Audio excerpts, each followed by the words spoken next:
If you need a hinge, slider, spring, or a connection using physics, you need to use a physics joint. The physics joint is found in the tool category under Common, Physics, Physics Joint. Once spawned in the game world, it appears as just an icon. To use a physics joint, you will need two objects to join together. To save time, I've placed a couple of boards here to use as an example. Now, let's open up the properties and check out the settings. Before we talk about settings, I'm going to connect our two boards to the tool so we can use the visual changes that go along with the different settings. We start with Select Target 1. This brings up a pointer for you to select the first object. Now let's select the second object. Let's make sure it's set to Rotational Hinges. Now we have a few visual changes. The first being two dotted lines coming out of the icon pointing to the selected objects. Next, you see a red circle surrounded by a small yellow icon. This is the pivot point, or where the actual joint is, and the red circle represents the range of motion. By default, the joint would be placed in the center between the two objects, and the orientation based on the orientation of the two objects. Once out of the Properties menu, you notice we can select the pivot point like a glued group. You also notice pink dotted lines connecting the pivot point, indicating which objects are connected. Now you can rotate and move the pivot point to get it in the position that you need. Now before we go back into the menu, we need to turn on dynamic physics on the object we want to move. Open the properties on the board and select Physics. Now let's open the Properties menu back up. The first option is Tight. This determines how the joint will work. Rotational hinges rotate on 1 to 3 axes and have a full 360 range of motion. Turning hinges rotate on one axis and have a limited range of motion. The default is 90 degrees. Point-to-point is best described as a weak glute connection. This will resist movement in any direction, but still has a little give. Ball socket rotates on all 3 axes but has a limited range of motion. By default, it's 45 degrees. The spring works like a spring in the real world. It can be pushed in any direction and will push back in the opposite direction. Slider has no rotation, but can move 2 pieces along 1 to 3 axes. Next, we have presets. These will change depending on what type of joint you use. Generally, you will get a few options that manipulate range of motion, either by degrees, axis, or strength of the joint.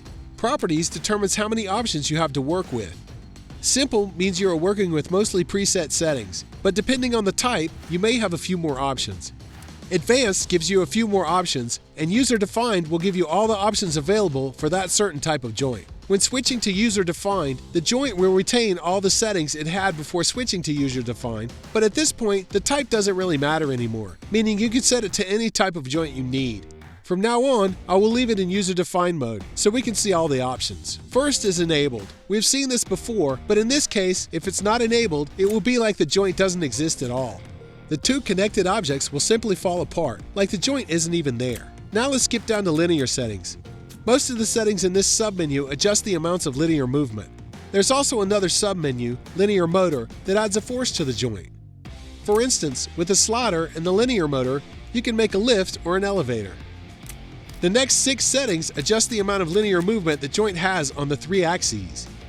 For rotational joints, all these values will generally be 0, but for sliders and springs, you will need to allow some linear movement. So here is where you can set that. Next is Linear Softness. This determines how strong the connection the joint makes is. At 0, the joint connection is solid and will be hard to break. At 100, the joint connection will be weak and easily pulled apart.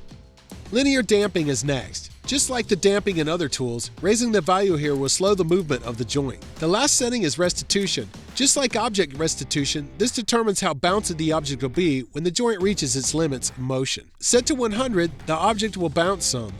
Set to 0, there will be no bounce. Next is Angular Settings. This has all the same settings as linear settings, but just deals with angular motion. Next is Spring Settings. In this menu, we have 3 options. Linear Stiffness sets the linear strength of the spring. A higher number, the more force it will take to push the spring in, and it applies more force when it bounces back. A lower number will be easier to push in and applies less force when it pushes back. Next is Angular Stiffness. This is the same as linear stiffness, but used for angular motion. And finally, the Enable checkbox will make this joint a spring.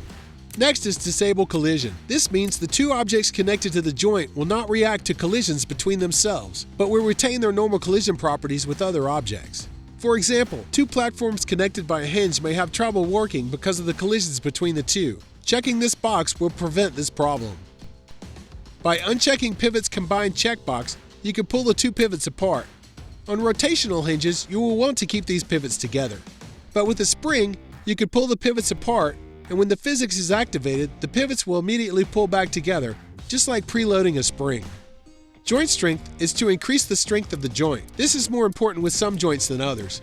Keep in mind, the more you increase this number, the more likely it will cause performance issues. Finally, the last option is Select Pivot. This, like in a glued group, is just an easy way to select a pivot point if it's in a hard-to-reach area.